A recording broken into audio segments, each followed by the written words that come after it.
yang kita baca di dalam Kisah 8 tadi, itu terjadi 5 tahun setelah Pentakosta di Kisah Para Rasul 2.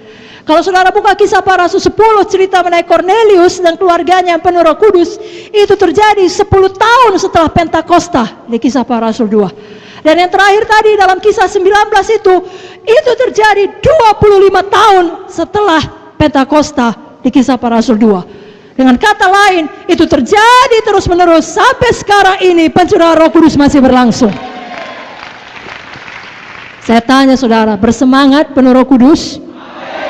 Bersemangat memastikan jiwa-jiwa dalam pelayanan kelompok sel sektor saudara penuh Roh Kudus?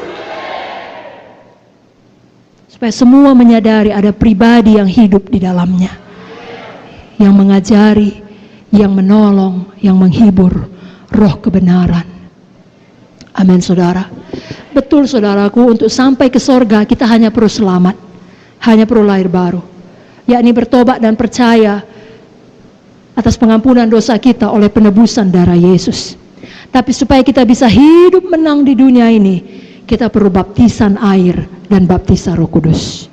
Dalam baptisan air, saudara mendeklarasikan putus hubungan dengan manusia lama. Dalam baptisan Roh Kudus, saudara memiliki kuasa untuk bangkit menjadi manusia yang baru.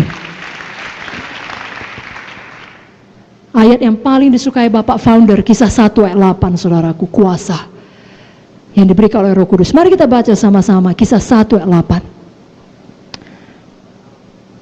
Saudara bersemangat membacanya? 1, 2, 3, ya. Tetapi kamu akan menerima kuasa kalau Roh Kudus turun ke atas kamu, dan kamu akan menjadi saksiku di Yerusalem, di seluruh Judea dan Samaria, dan sampai ke ujung bumi. Amin.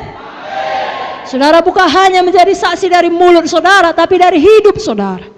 Seperti saya katakan tadi, saudara pemberi bukti. Ada Roh Kudus dalam saudara, banyak mujizat yang terjadi dalam hidup saudara. Dan jadi dalam tahun ini, ya, kita memperingati hari Pentakosta, khususnya minggu ini. Mari semuanya kita, PKS PC, dan semua jemaat Tuhan Sidang GKI, betul-betul penuh Roh Kudus. Ya, saudara punya waktu malam ini berdoa, besok berdoa, doakan nama per nama dari anggota kelompok sel saudara. Khususnya saudara tahu memang belum bicara dalam bahasa roh. Biar hari Minggu ini semuanya berdoa dengan bahasa roh.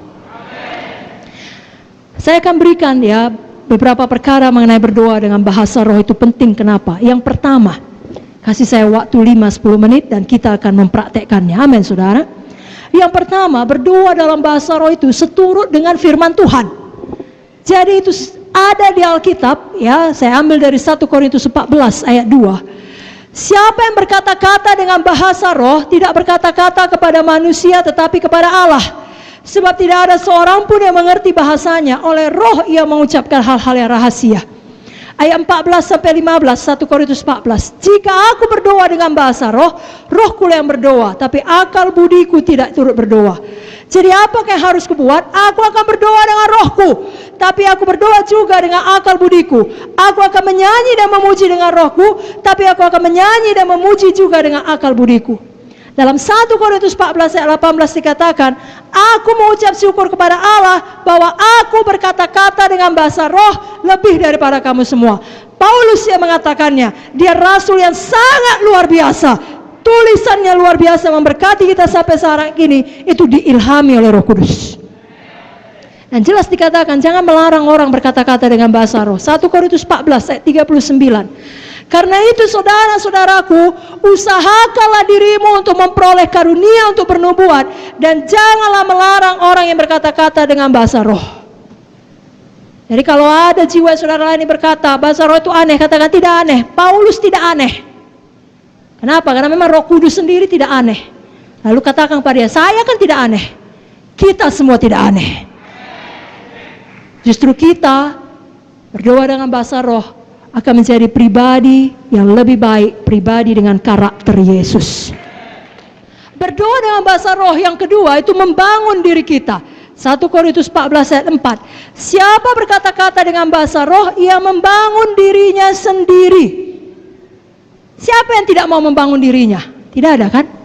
Mari saya ganti pertanyaannya. Siapa mau membangun dirinya? Banyaklah berdoa dalam bahasa roh. Kan tidak ada kita yang berkata, oh aku udah hebat, aku udah sempurna, aku udah pelayan, aku tidak perlu dibangun lagi. Tidak ada kita yang berkata demikian. Semua kita perlu membangun diri kita, menyegarkan diri kita. Yesaya 28 ayat 11 sampai 12 berkata, sungguh oleh orang-orang yang berlogat ganjil dan oleh orang-orang yang berbahasa asing akan bicara kepada bangsa ini. Dia yang telah berfirman kepada mereka, inilah tempat perhentian. Berilah perhentian kepada orang yang lelah, inilah tempat peristirahatan, tapi mereka tidak mau mendengarkan. Kerap kali kita capek, badani, jiwani, kita butuh tempat istirahat, tempat perhentian untuk membangun diri kita kembali, menyegarkan kita. Cara yang terbaik berdoa dengan bahasa roh. Apalagi khususnya di dunia sekarang ini penuh dengan segala macam berita yang tidak baik.